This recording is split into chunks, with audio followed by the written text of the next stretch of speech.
LAPC 2022 is presented by the International Alliance of Patients Organizations, IAPO, and co-produced by the Association for Diabetes Care in Argentina, CUIDAR.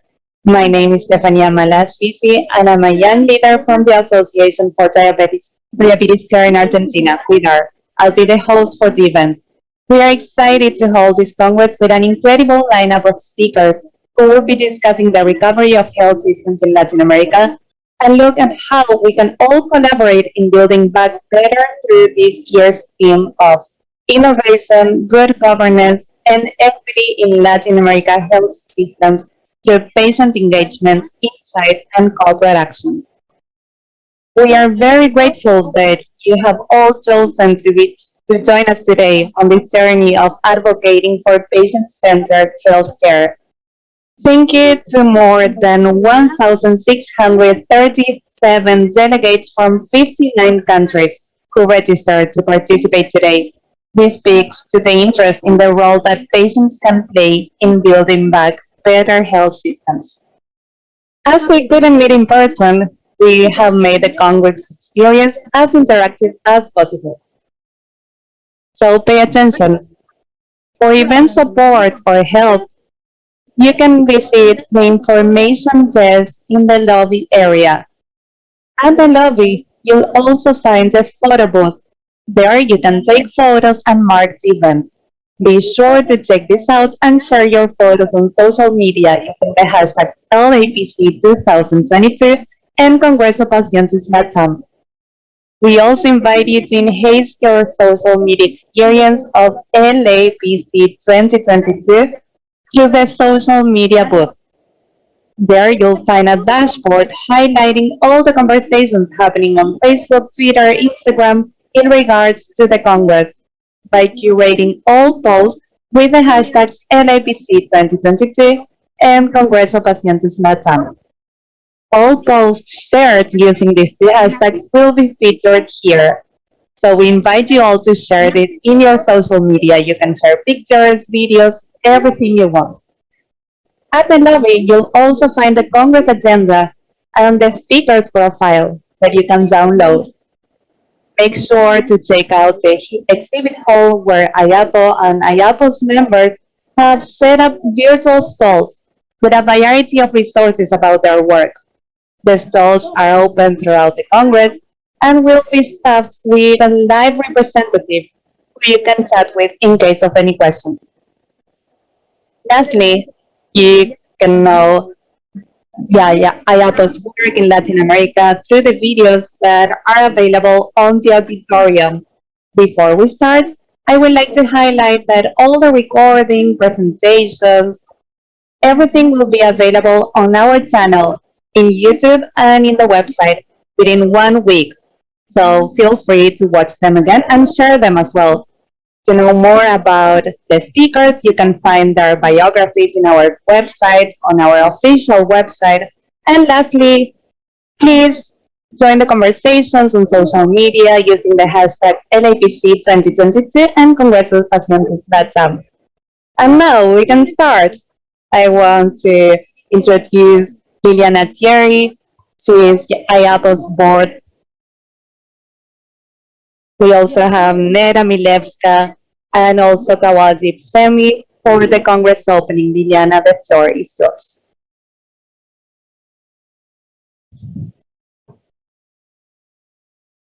Thank you, Steffi. It is an honor for me to welcome you all and open the first Latin America Virtual Congress organized by IAPO, which brings together high-level experts and speakers in health and promotes the meetings and exchange between all the different actors in the region. In my case, I am the founder and director of the Association for Diabetes Care in Argentina, CUIDAR, an organization that since 2001 has been working nationally and globally to minimize the impact of diabetes on people's lives. It is a great pleasure for CUIDAR to be able to collaborate with IAPO in making this Congress. Surely, no one disputes that the pandemic is the most important contemporary global health event. For Latin America, a region characterized by its inequalities. These were extremely hard years and painful years. The health crisis creating an unthinkable and extremely complicated scenario that evolved the gaps that already existed. Patients' organizations worked hard to reduce the collateral damage caused by the pandemic in the region and added value to health systems. In these years, we understood that the coordination and collaboration of all sectors, public, private, civil society organization, was key to provide better responses. We understood the incredible power of collaboration and co-creation of all parties. Our region is in the recovery phase now, and as in every recovery, we have this incredible opportunity of rethinking and rebuilding better health systems. Patient organizations must be part of that recovery. We should have a leading role that ensures that patients are indeed at the center of the systems. This is why, more than ever, we must be involved in all decision making processes, not informally but formally. We want to have a say in the decisions because we are not offering little when we offer to collaborate with health systems. Patient participation speeds up processes, brings better solutions, and helps to create more resilient health systems for future crises that we may face. Many times, when we think about innovation in health, many only imagine sophisticated devices and treatments, but there is also another level of innovation, which is the participation of patients in the design, implementation, evaluation, and monitoring of public policies. As we are powerful and strategic allies who have the ability to create value in health systems, improve access and governance, and narrow the gaps of inequity and inequality. I celebrate the interest that IAPO is showing towards our region where the challenges are huge, but we also have many great leaders for rebuilding better health systems. So I strongly encourage you to participate and continue raising the voice of patients. I now invite you to enjoy this Congress that gives us the opportunity of creating connections and enrich the daily work of our region. I would like to invite the President of Hayabo Board, Nera Milevska, and DCO, Kawaljeep Semi.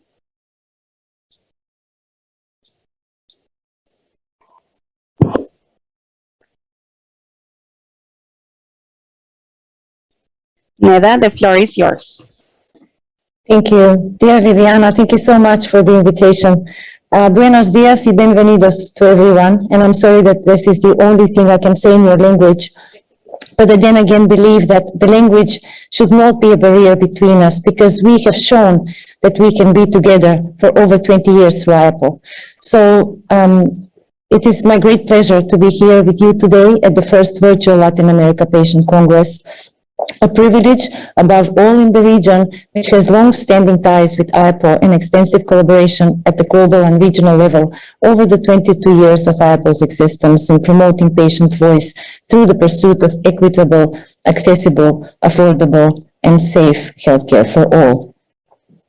As you all know, IAPO was established at the end of the last century, but has since grown into a place where current, most progressive, and innovative thought and ideas were nurtured with and for patients, with and for caregivers, and with and for families who care for their loved ones, and jointly searches with them the optimal pathways for embedding the need of every single patient.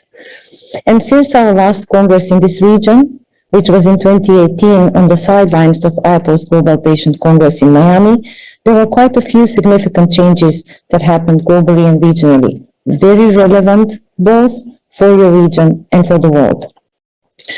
Just to mention a few, WHO member states have adopted the Global Patient Safety Action Plan, giving a bigger role to patients and families in responding to the patient safety crisis. WHO has incorporated more patient voice in its committees, such as the one on MCDs, where ARPA is also represented through several ARPA members and board members, including our dear Liliana Thierry, representing the region. So in Latin America region in particular, we are very proud of our progress as well since 2018 and before. Once again, we have the Latam voice on the board, represented through our dear friend and colleague, Liliana Thierry, who is a passionate, compassionate, and dedicated advocate for all patients, and especially the most vulnerable ones, children and people with chronic conditions. And we have all too well seen what the pandemic had done, what kind of damage it had done to those who need continuity in care. So her presence in the board has been enlightening for ARPA's work in the region, and we are now once again reconnecting to hear your problems, preferences, and needs, and act upon them jointly. And I'm very glad and grateful that you have signed up and showed up today in such a great number. 1,600 is really an impressive figure, telling us all that we are a strong voice that can really embed our own preferences and needs, and we can be part of the global, regional, and national policy agenda making, and be part of the co-creating, co-delivery, co-development of the healthcare for us as patients or caregivers and patient advocates. And equally important, to be able to also provide for the Latin members global developments, ideas, and experiences in your language.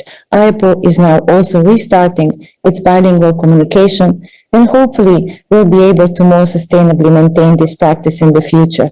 As I said in the beginning, I strongly believe that the language is not a barrier that we should be stumbling upon, but rather embrace the differences and try to move ahead together as we are a strong power as a patient movement. Once again, I would like to thank you for joining this Congress. I would like to wish all the sessions to be successful. I would like to also wish you to, as much as possible, share your ideas with us, use the function in the chat, use the Q&A, post the questions, because these congresses and these venues are really the place where we jointly can share ideas, and then with the members, AEPO can move them across to the global agenda and to try to make a difference for everyone. Thank you so much. As a last word, I would like to say once again, big thanks to Liliana for stepping in to co-organize this Congress in the region. But then again, this would have not been possible without our secretariat. And I would like to invite our dear CEO, Kaladip Semi, who together with the secretariat team, he will speak on behalf of the team. They have pulled this through, and they're marvelously, if I can say, juggling between regions, because you have such a heavy task to handle, having all the 6 regions at your hands, and yet we are becoming more and more present in each of them. So thank you for that, and then I pass the floor to you.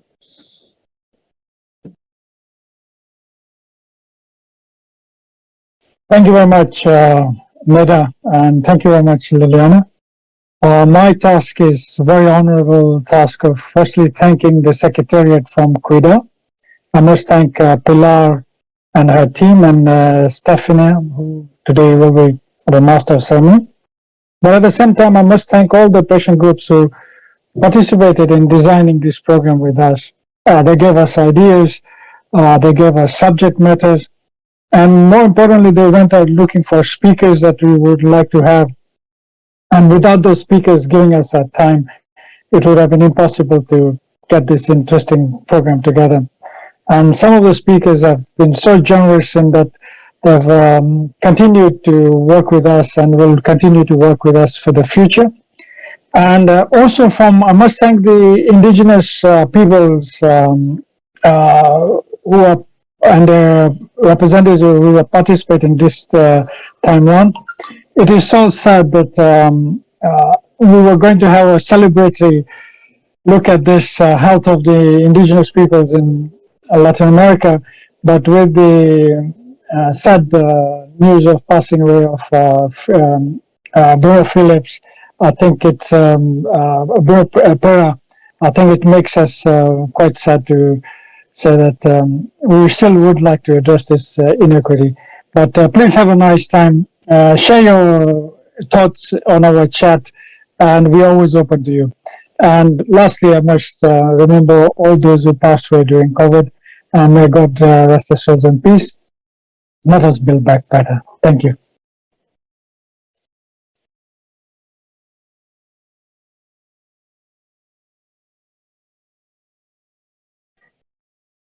Thank you, Liliana, Neda, and Kawaldik for your insightful interventions.